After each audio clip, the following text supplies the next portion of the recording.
अल्फिया ख़ान कह रही हैं मुफ्ती साहब मैं आपसे पहली बार सवाल कर रही हूँ, इंशाअल्लाह आप जवाब ज़रूर देंगे। कुछ मसले हैं, बहुत उम्मीद से सवाल किया है और इंशाअल्लाह आप मेरे क्वेश्चन लेंगे।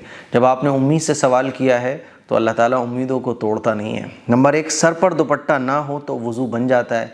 जी, सर पर अगर दुपट्टा ना हो तो वज़ू हो जाता है, ठीक है। नंबर 2, अगर दूसरी रकात में अत्तहियात में बैठना भूल गए और खड़े होने पर याद आया तो तीसरी रकात में बैठना है या नहीं।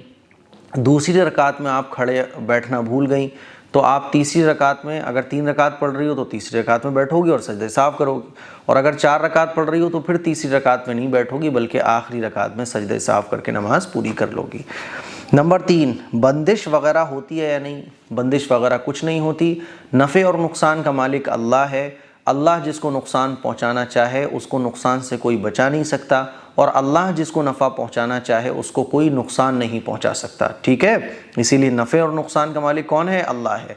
अल्लाह की मर्ज़ी होगी तो नुकसान पहुंच कर रहेगा, और अगर अल्लाह नफ़ा पहुंचाना चाहेगा तो नफ़ा ही पहुंच कर रहेगा, ठीक है। नंबर 4, किसी के यहाँ औलाद ना हो तो क्या करें? दुआ मांगें और सब्र करें, क्योंकि अल्लाह के नबी सल्लल्लाहु अलैहि वसल्लम जो कि तमाम पैगम्बरों के सरदार हैं, उनके कोई बेटा नहीं था।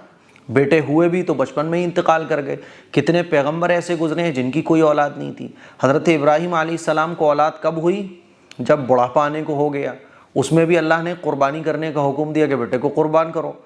तो औलाद ना हो तो सब्र करो और अल्लाह से दुआ मांगो, ठीक है। औलाद देने वाला कौन है? अल्लाह है। कुरान मजीद में भी अल्लाह ने जगह जगह इरशाद फरमाया कि हम ही हैं जो किसी को बेटा और बेटी दोनों देते हैं, किसी को बेटे बेटे देते हैं, किसी को बेटियां बेटियां देते हैं और किसी को बांझ बना देते हैं। वजअलू मन यशाउ अक़ीमा। तो अल्लाह है, तो सब्र करो, मिल जाए तो शुक्र करो।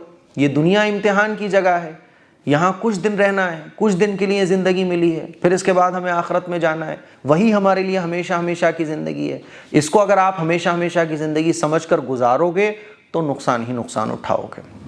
ईमान भी जाएगा, इस्लाम भी जाएगा और हासिल कुछ भी नहीं होगा। मिलेगा वही जो मुक़द्दर में है, ठीक है।